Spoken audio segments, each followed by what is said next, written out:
খবর, পশু হত্যা রুখতে কড়া নির্দেশিকা এবার জারি করলো রাজ্য সরকার। সরকারি অনুমতি ছাড়াই গরু, বাছুর, ষাঁড়, মোষ হত্যা করা যাবে না। আরো একবার জানিয়ে রাখবো, অত্যন্ত গুরুত্বপূর্ণ একটি নির্দেশিকা যা জারি করা হয়েছে রাজ্য সরকারের পক্ষ থেকে। সরকারি অনুমতি ছাড়া কিন্তু গরু, বাছুর, ষাঁড়, মোষ হত্যা করা যাবে না। শহর এলাকায় পুরসভার চেয়ারম্যান, সরকারি পশু চিকিৎসকদের থেকে যৌথ সার্টিফিকেট নিতে হবে। আর এছাড়াও গ্রামীণ এলাকায় পঞ্চায়েতের সভাপতি, সরকারি পশু চিকিৎসকের থেকে যৌথ সার্টিফিকেট নিতে হবে। সরকারি জায়গাতেই পশু হত্যা করা যাবে, অন্যথা নয়। প্রকাশ্য জায়গায় পশু হত্যা করা যাবে না।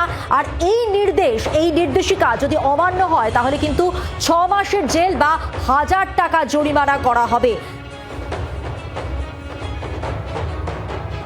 সরাসরি টেলিফোন লাইনে রয়েছেন প্রতিনিধি অর্কদীপ্ত মুখোপাধ্যায়। অর্কদীপ্ত, এই যে পশু হত্যা রুখতে নির্দেশিকা জারি করেছে রাজ্য সরকার, এখানে মূলত কোন কোন বিষয়গুলো উঠে আসছে, কি বলা হচ্ছে, বিস্তারিত বলো। দেখো, বেসিক্যালি যেটা হচ্ছে, ওপেন জায়গাতে পশু বলি এই বিষয়টা নিয়ন্ত্রণ আনতে চেয়েছে রাজ্য সরকার, তাই কড়া নির্দেশিকা দেওয়া হয়েছে রাজ্য সরকারের তরফ থেকে। কি বলা হয়েছে, একটা শংসাপত্র লাগবে, সরকারের তরফ থেকে একটা শংসাপত্র লাগবে। এরকম কোনো পশু বলির ক্ষেত্রে সরকারি অনুমতি ছাড়া গরু, বাছুর, ষাঁড় বা মোষ এগুলো হত্যা করা যাবে না।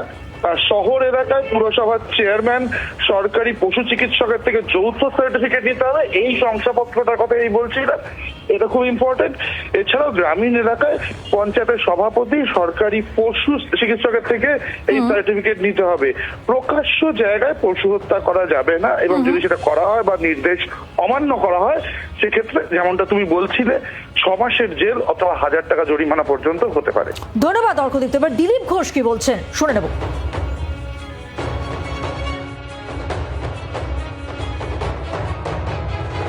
নির্দেশটা নতুন নয়, এটা সরকারি কোর্টের রায় ছিলই আগে। আমরা লোককে রিমাইন্ডিং করে দিচ্ছি এইসব নিয়ে যেন বিতর্ক বা কোনো রকম সমস্যা তৈরি না হয়। সবাই নিজের উৎসব, আনন্দ, পরম্পরাকে বজায় রাখুন আইনের ভিতরে। কোর্ট যে আইন দিয়েছে, সরকার যেটাকে মেনে নিয়েছে সেটাকে সবাইকে মানতে হবে, সেটা এগুলো রিমাইন্ডিং দেওয়া হচ্ছে।